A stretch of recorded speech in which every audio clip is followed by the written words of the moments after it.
আসসালামু আলাইকুম, back to my channel Rupsina কিচেনে আপনাদের সবাইকে স্বাগত। আমার আজকের রেসিপি হচ্ছে আলুর চপ। ইফতারের জন্য হতে পারে দারুণ একটা রেসিপি। আমি একদম সহজ করে দেখানোর চেষ্টা করব। চলুন তাহলে রেসিপিটা দেখে নেওয়া যাক। প্রথমে আমি বেসনের ব্যাটার তৈরি করব। তার জন্য একটা বাটিতে নিয়ে নিচ্ছি 1 কাপ বেসন। এবার আমি বেসনটাকে চেলে নেব, যাতে করে বেসনে কোনো রকমের ময়লা থাকলে ওইটা যাতে চলে যায়। দিয়ে দিচ্ছি 1 টেবিল চামচ কর্নফ্লাওয়ার, তবে আপনারা চাইলে কর্নফ্লাওয়ারের পরিবর্তে চালের গুঁড়াটাও ব্যবহার করতে পারবেন।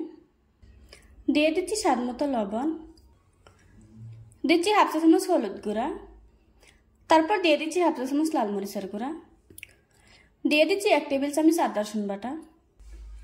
এখন শুকনো উপকরণগুলি খুব ভালোভাবে মিশিয়ে নেব। তারপর অল্প অল্প পানি দিয়ে একটা ব্যাটার তৈরি করে নেব। পানিটা একবারে দেওয়া যাবে না,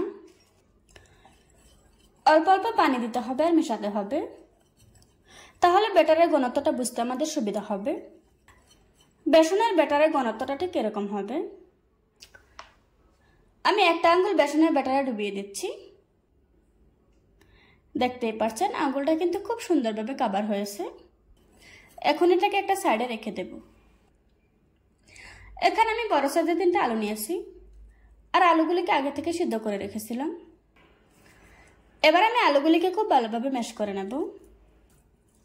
আলুটা গরম থাকা অবস্থায় ম্যাশ করে নিতে হবে। আলুগুলি ম্যাশ করে নেওয়া হয়ে গিয়েছে। চুলায় একটি প্যান বসিয়ে দিয়ে দিচ্ছি 1 টেবিল চামচ রান্না করা রেগুলার তেল। দিয়ে দিচ্ছি 1/4 কাপ পেঁয়াজ কুচি। পেঁয়াজটাকে হালকা ব্রাউন কালার করে ভেজে নেব। পেঁয়াজটা যখন হালকা নরম হয়ে যাবে ওই পর্যায়ে দিয়ে দিচ্ছি 1 টেবিল চামচ আদা রসুন বাটা। এখন আদা রসুনের কাঁচা গন্ধ না যাওয়া পর্যন্ত ভেজে নেব। দিয়ে দিচ্ছি কুচি করে রাখা 3টা কাঁচামরিচ, তবে জালটা আপনারা আপনাদের পছন্দ অনুযায়ী দিয়ে নেবেন।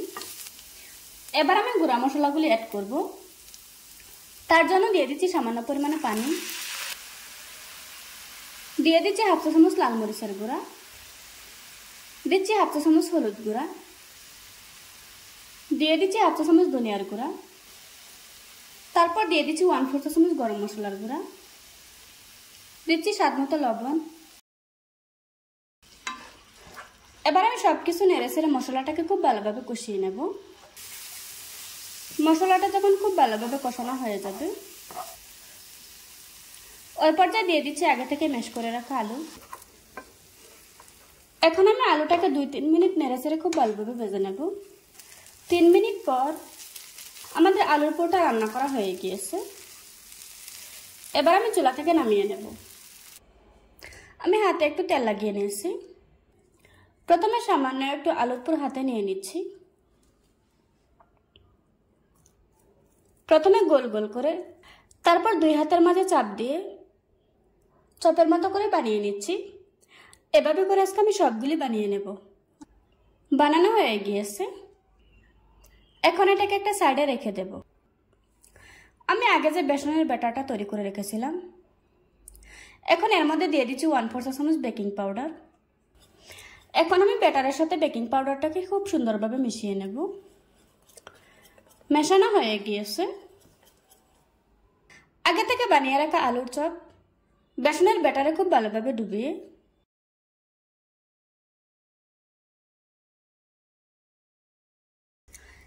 এবার আমি গরম তেলের পর আলুর চপগুলি ছেড়ে দিচ্ছি।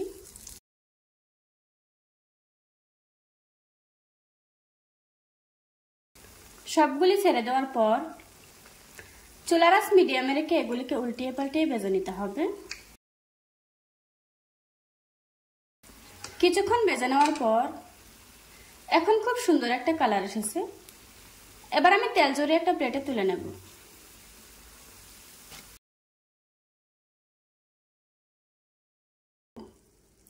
এভাবে করে আজকে আমি সবগুলি ভেজে নেব। দেখুন বন্ধুরা, আমার আলুর চপগুলি বানানো হয়ে গিয়েছে। একটা ভেঙে আপনাদের সাথে শেয়ার করছি।